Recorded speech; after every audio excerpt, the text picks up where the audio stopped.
Go out to your lilac this afternoon and run your thumb along the tip of a stem.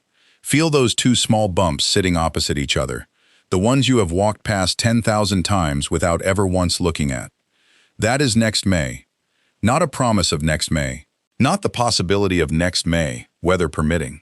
Next May, already built, already finished, already sealed up for the winter. Your lilac made that decision back in June, while you were tying up tomatoes and thinking about something else entirely. And here is the part that gets people. If you take the shears to that stem this afternoon, the shrub will be fine. It will push fresh leaves inside of 2 weeks. It will look healthy right through the fall. It will leaf out beautifully next April. And then it will stand there in May, green and glossy and completely, silently flowerless, and you will have no earthly idea why. 9 months between the mistake and the evidence. That gap is what makes this the quietest expensive error in the whole home landscape. Now, you have seen the lists. 8 plants, 10 plants, do not prune in August. I want to tell you something about those lists that matters a great deal more than the lists themselves. For roughly half the shrubs on them, August is not the danger window at all. August is the aftermath. The deadline closed weeks ago, and nobody handed you a calendar. And there is one shrub here where a badly timed cut costs you more than flowers. It costs the birds their winter food. We will get there, but not yet.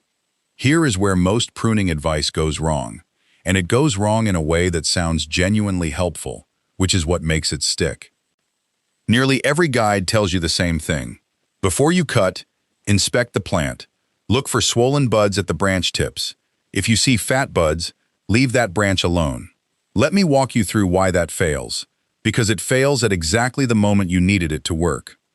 A flower bud is not a thing that shows up one morning like the male. It is a process with stages.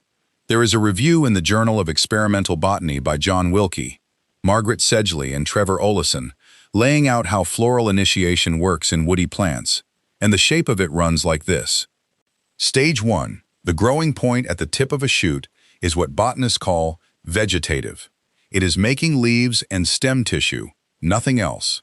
Stage 2, the switch flips. That same growing point turns reproductive and starts laying down the first microscopic outlines of flowers. Stage 3, the bud finally swells enough that you can see it with the naked eye. Stage 4, spring arrives. The winter chilling requirement has been satisfied, and the thing opens. Now look at where the decision gets made. Stage 2. And look at where you can finally see it. Stage 3. There is a gap between those two, and depending on the shrub, that gap runs weeks or a couple of months. For every day of that gap, next spring's flowers already exist. They are physically present in the tissue at the end of that branch. They are simply smaller than a grain of salt and buried under a stack of overlapping scales. So a careful gardener stands in front of a lilac in the 3rd week of August, looks hard at the branch tips, sees nothing dramatic, and concludes it must be safe to cut. That gardener is not being lazy. That gardener is following the instructions. The instructions are built on a lagging indicator. Your eyes are the wrong instrument. That is the whole problem in one sentence.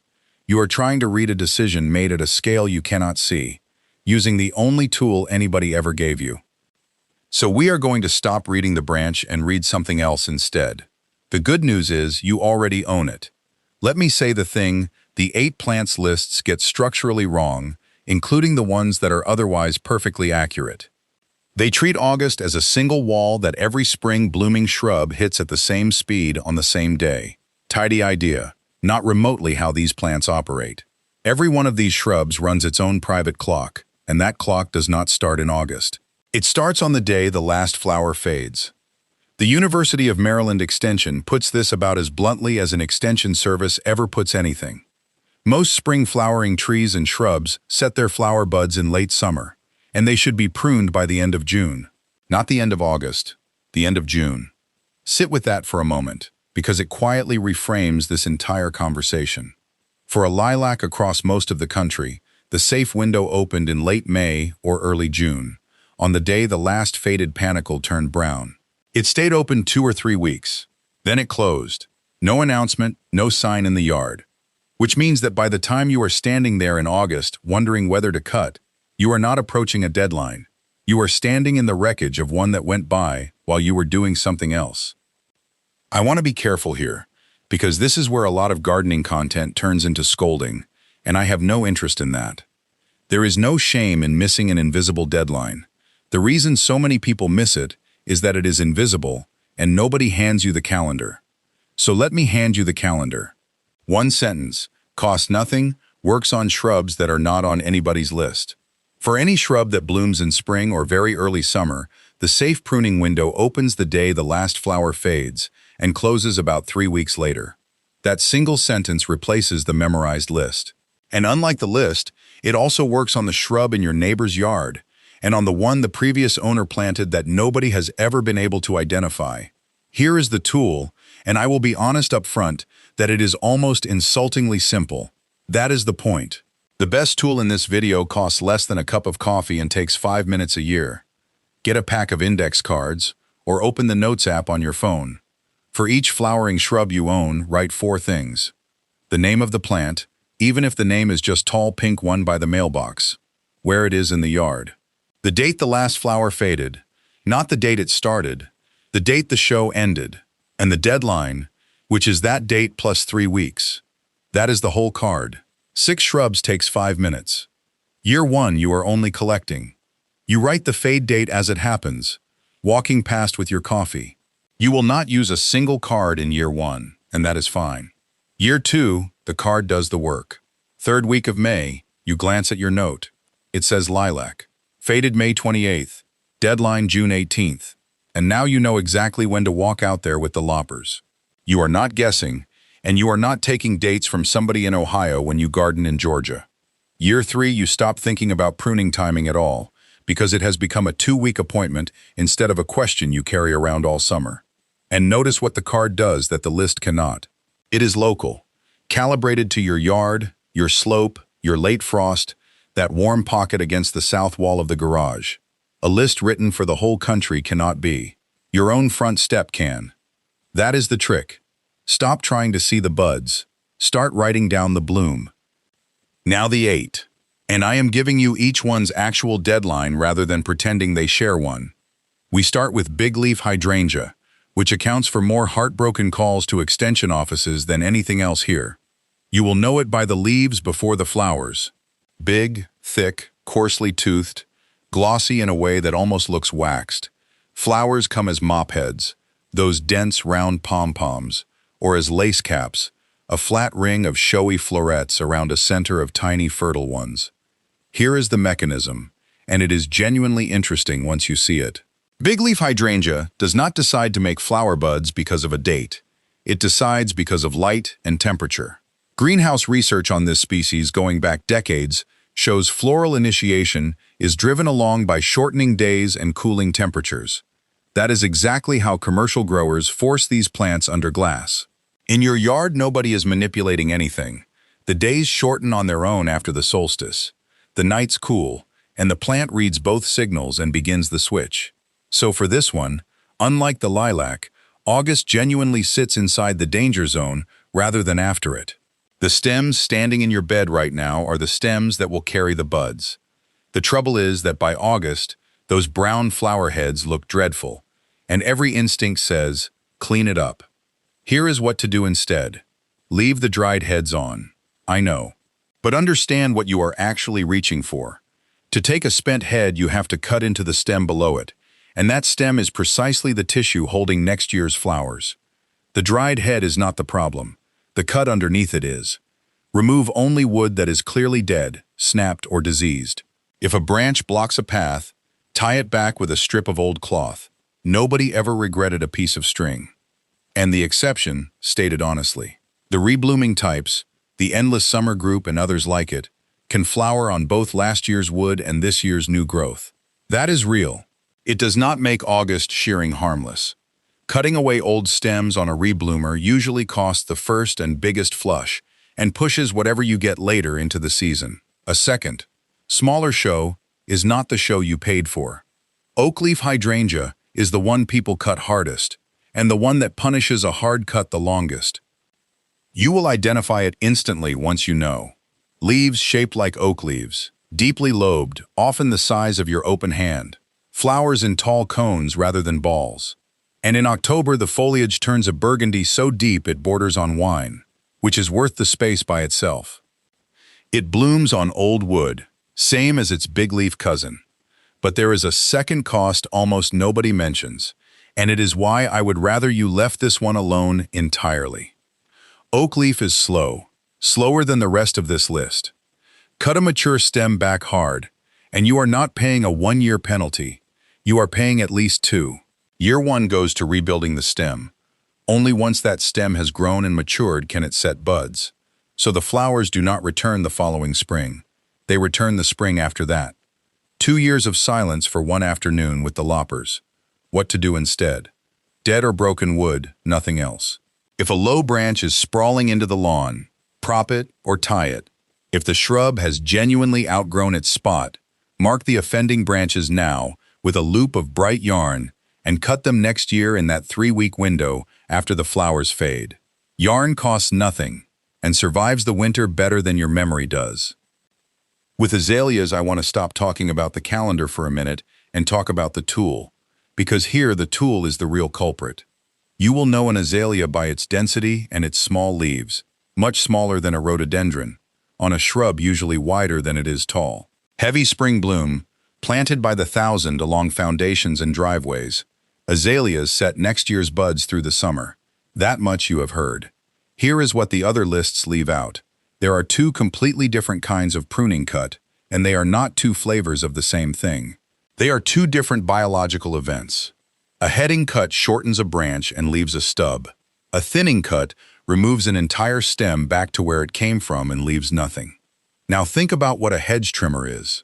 It is a machine that can only make heading cuts, and it makes several hundred of them in one pass across the outer surface. Every one of those cuts lands on a branch tip. Branch tips are exactly where azaleas put their flower buds. But there is a second injury, and this one compounds. Every headed stub pushes 2 or 3 new shoots, so the outside of the shrub gets denser each season. That dense shell shades out the interior. The inner wood thins, drops its leaves, and eventually dies. That is why sheared foundation azaleas end up as a green skin stretched over a cage of bare sticks. That is not old age, that is the trimmer. So the shift here has nothing to do with the month.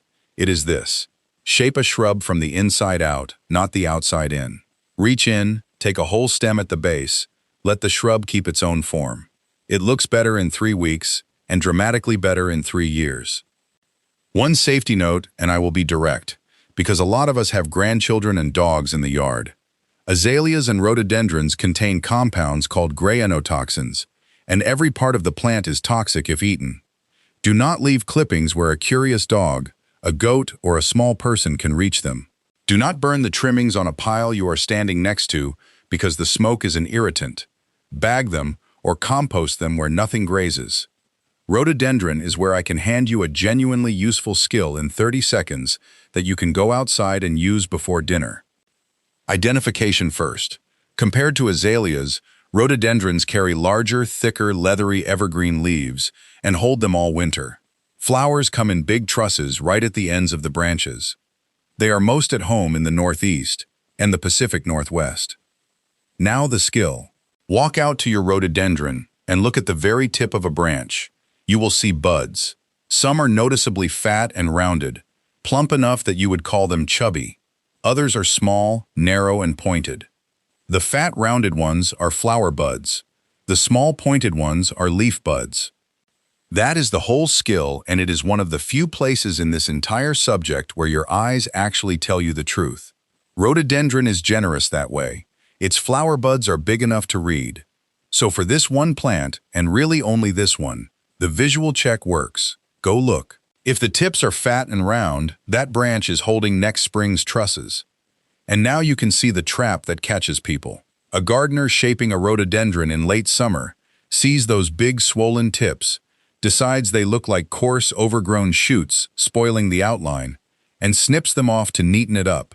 They have just carefully removed every flower on the plant while trying to make it look tidy. What to do instead? Dead and damaged wood anytime. Leave every healthy branch tip alone. Save shaping for right after bloom, and write the date on your card while you are standing there. Lilac is the one we opened with, and the plant where the deadline gap is widest. You know it already. Fragrant panicles in purple, lilac, pink or white, some of the best scent in the temperate garden, on a multi-stemmed shrub that goes tall and leggy and woody with age. The clock. Lilac begins setting next year's buds almost immediately after the flowers finish, which puts the safe window in late May into June across most of the country and closes it well before the 4th of July. By August, there is nothing useful to do to a lilac with a pair of shears. That decision was made 2 months ago. But there is a real problem underneath the pruning question. Most tired lilacs are not tired from bad timing. They are tired because they have been sheared flat across the top year after year, which is the worst thing you can do to a multi-stemmed shrub. Shearing the top produces a thicket of weak vertical shoots and never removes the exhausted old wood underneath, which is where the shrub has actually run out of steam. So here is the method, and it takes 3 years on purpose. Next spring, in the window right after the flowers fade, do not touch the top of the plant at all. Reach down to ground level and cut out roughly 1/3 of the oldest, thickest, grayest stems, right at the base. The ones with bark like an elephant's knee. Do the same the following year, another third of what is now oldest. And the same the 3rd year. At the end of 3 years, every stem in that shrub is young, vigorous wood, and you never once cut the top. The lilac keeps its natural arching form the whole time, so it never goes through the butchered stage that shearing produces. And it flowers throughout, because you only ever remove a third. That is the difference between renewal and haircutting. Haircutting fights the plant every year forever. Renewal finishes in 3 years, and then just maintains. Forsythia is easy to spot and easy to ruin, and the ruining is usually done with the best of intentions. Bright yellow flowers arriving startlingly early, often before any leaves at all. Long arching canes that want to fountain outward and down. Same clock as lilac. Buds go on soon after bloom, so the safe window is spring, not summer. The mechanism worth understanding here is architectural, and once you see it, you will never shear a Forsythia again. Forsythia does not carry its flowers in tight clusters at the branch ends. It carries them in a long, dense line all the way along the arching canes, from near the base out to the tip. That is why a well-grown Forsythia in April looks like somebody threw yellow paint down the whole length of every branch. Now picture what shearing does. Shearing cuts to an outline, a ball or a box, and to make that outline, it removes the outer arching portion of every cane. That outer portion is the part that arches over where you can see it. So shearing does not merely remove some flowers. It removes the visible display and leaves the remaining flowers buried in the interior where nobody looks. You end up with a green meatball in summer and a faintly yellow lump in April, and people conclude their Forsythia has stopped performing. It has not. They have moved the performance indoors. The fix is the lilac method. After bloom, reach in and remove whole old canes at ground level, 1/4 to 1/3 of them, choosing the oldest and most tired. Leave every young arching cane untouched. The shrub keeps its fountain, and every young cane carries flowers along its full length where you can see them. Weigela is on this list mainly because of a piece of modern plant breeding that has confused an enormous number of good gardeners, and the confusion is not their fault. Identification. Trumpet-shaped flowers in pink, red, or white, sometimes on dark burgundy or variegated foliage in the newer selections. Arching stems. Main bloom in late spring into early summer, on old wood. Here is the trap. A great many varieties sold now are marketed as reblooming, and they do rebloom. You get a scattering of flowers on new growth later in the season. And a perfectly sensible person looks at that and concludes, well, if it blooms on new growth too, timing does not matter and I can cut whenever I like. I want to be fair to that reasoning, because it is not stupid. It is working from an incomplete picture. What reblooming actually means is that the plant has 2 flowering events of very unequal size. There is the main flush, which is the one that makes people stop their cars. And there is the repeat flush, which is genuinely pleasant and genuinely minor.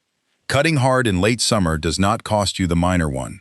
It costs the major one, and you find out next June. So the honest way to hold this is simple. A light repeat bloom is a bonus, not a permission slip. What to do instead? Dead and damaged wood anytime. Save real pruning for right after that main flush. And resist the specific urge to tip back every branch to make the shrub symmetrical. Because on an arching shrub, symmetry is not the goal. Grace is. This is the one I said we would come back to, and the one where the cost of a badly timed cut goes past your own enjoyment. An important qualification first. Viburnum is a large and varied group, and this applies to the spring blooming types, not automatically to every viburnum in the catalog. If you are unsure which you have, that is exactly the kind of question your county extension office answers for free.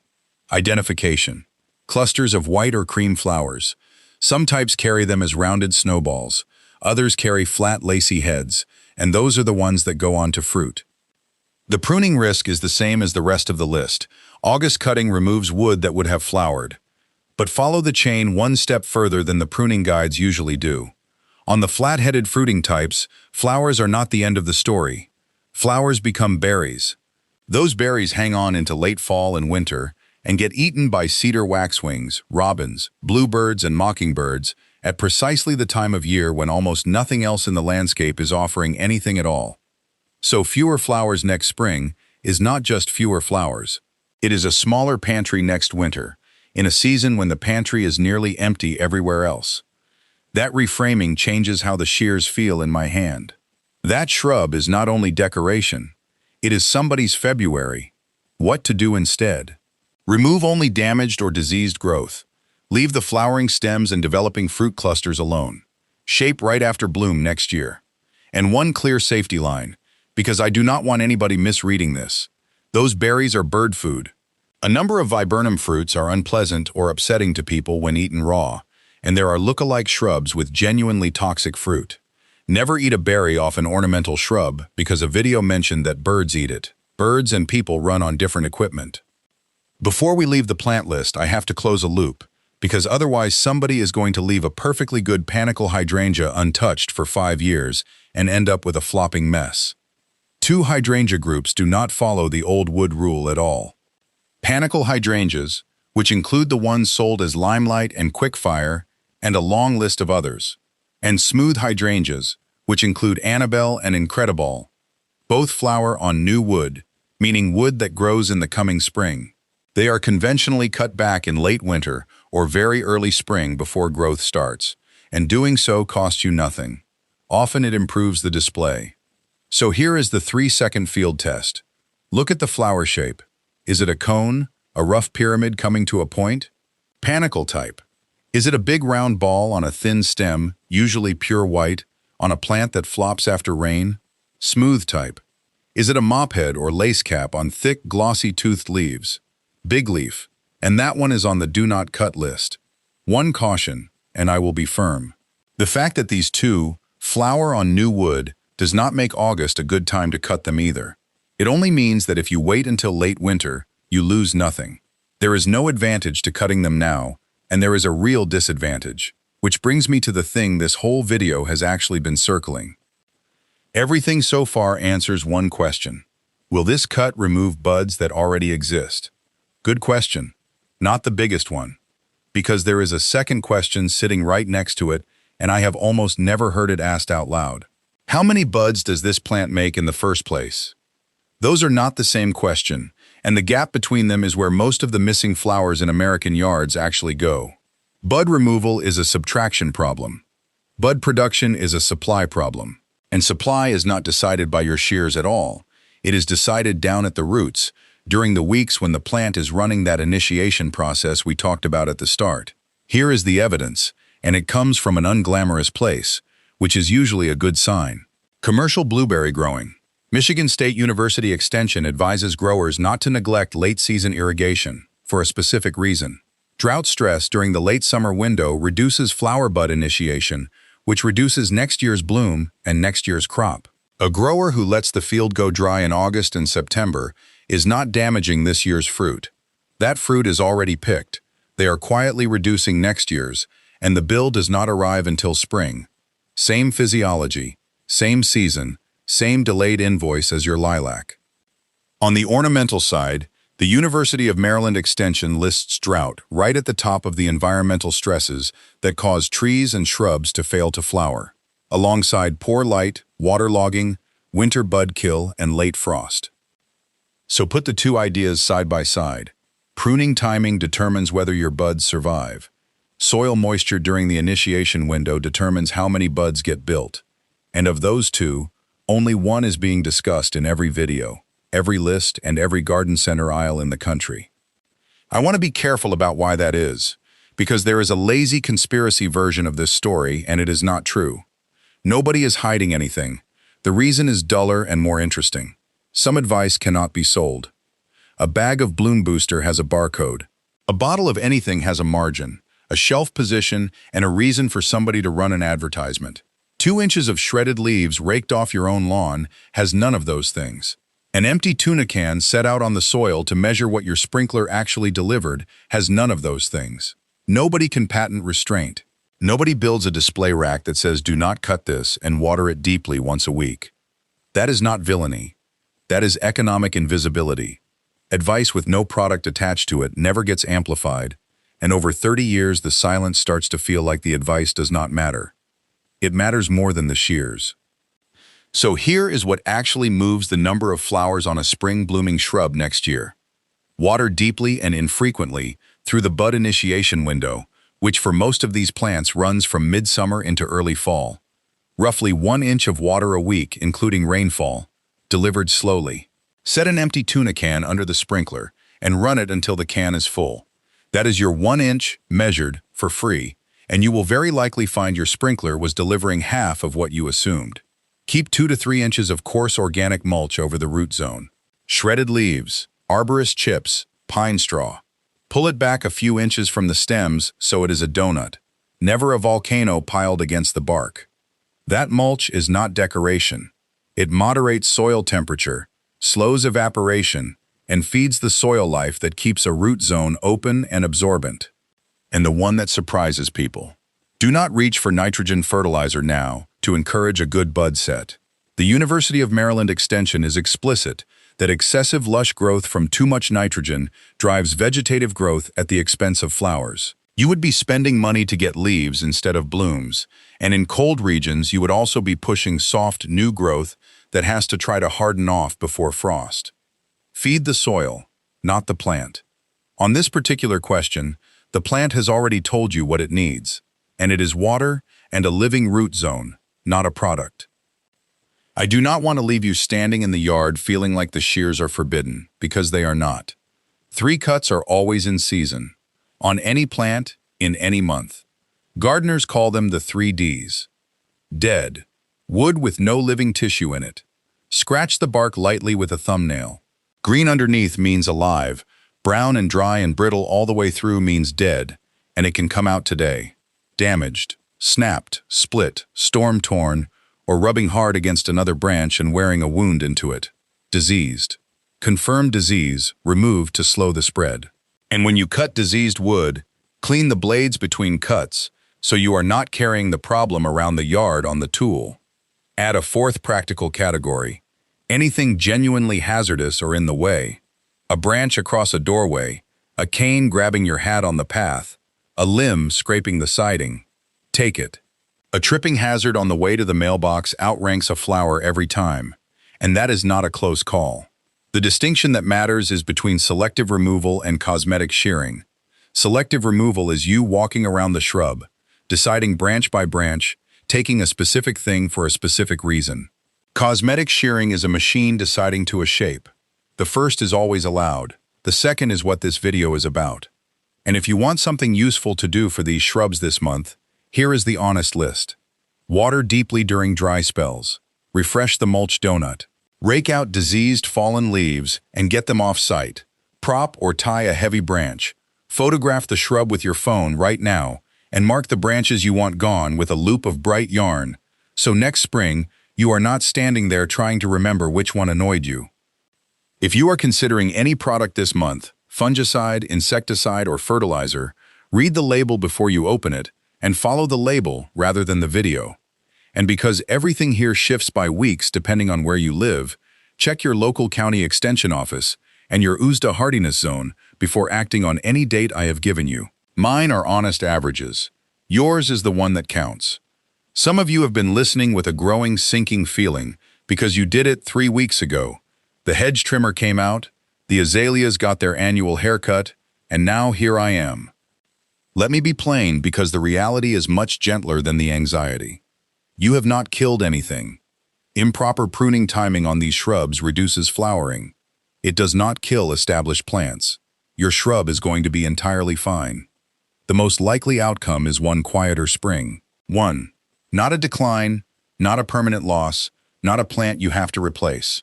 Here is the triage. Stop cutting.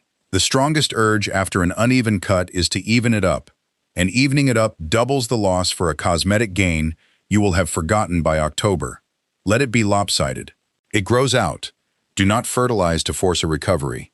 This is the most common and most costly instinct, and we just went through why. Pushing nitrogen now buys soft growth that has to harden off before frost and steers the plant toward leaves instead of flowers. Do keep the water steady. If a plant just lost leaf area and is being asked to rebuild, consistent moisture through late summer heat is the most helpful thing you can offer, and it is free. Leave the mulch donut in place and top it up if it has thinned. And then write it down. Put it on the card. Sheared the azaleas, August of this year. That single line turns a mistake into a baseline, and a baseline is the beginning of actually knowing your own yard. Most of these plants return to normal flowering after one full growth cycle. You are trading one spring for a piece of knowledge you will use for the next 20. That is not a bad exchange, and I would not say it if it were not true. One more thing, and it is the piece I am most pleased with, because it turns this whole subject from a vague anxiety into something you can measure. Gardeners almost never measure anything. We remember, and memory is a terrible instrument for gardens because it is emotional and it compresses. Last year was disappointing, this year seems better, and we genuinely cannot tell whether anything we did made any difference. Here is a 5-minute exercise that fixes that. Put it in your phone for November. Sometime in November, after the leaves have dropped and the buds are fully formed and easy to see, walk out to one shrub. Pick 5 branches spread around the plant and pick them the same way each year, say the 5 reaching out furthest at about chest height. On each of those 5 branches, count the fat, rounded buds in the top 6 inches. On a rhododendron, this is easy, because the flower buds are obviously plump. On a lilac, count the paired swollen buds near the tips. On an oak leaf, count the fat terminal buds. Add the 5 numbers together. Write that one number on the card with the date. That is your bud census. 5 minutes costs nothing. Now watch what it does. Next November you count again, the same way, on the same shrub. And suddenly you are not remembering, you are comparing. Your lilac went from 31 to 44 after a summer where you actually watered it through the dry spell. Your azaleas went from 26 to 9 after the year you sheared them in August. That is data. From your soil, your slope, your rainfall, your decisions. It settles arguments that no video can settle for you, including arguments with me. And there is a second benefit I did not expect the first time I did it. The census forces you outside in November to look closely at a plant you normally ignore for 5 months. You notice the scale insect. You notice the branch the deer stripped. You find things in November that you would otherwise not have found until April, when it is too late to do much about them. Counting is how you stop gardening on vibes. I try to end these by being straight about what I have simplified and about where the common advice, including advice I have given, does not hold up. First, the most repeated tip on this subject, look for swollen buds before you cut, is a lagging indicator on most of these plants. It will fail you on lilac, forsythia, azalea, and both old wood hydrangeas. On rhododendron it works, because those flower buds are large enough to read. Everywhere else, the eye is the wrong instrument. That is why the card exists. Second, it is not true that all hydrangeas bloom on old wood. Panicle and smooth hydrangeas flower on new wood, and treating the whole genus as one plant is the single biggest source of bad hydrangea advice in circulation. Third, and this cuts against a claim you will hear constantly, including in videos on this exact topic. You will be told that late summer pruning is dangerous mainly because it stimulates soft new growth that cannot harden off before frost. There is real substance behind that concern.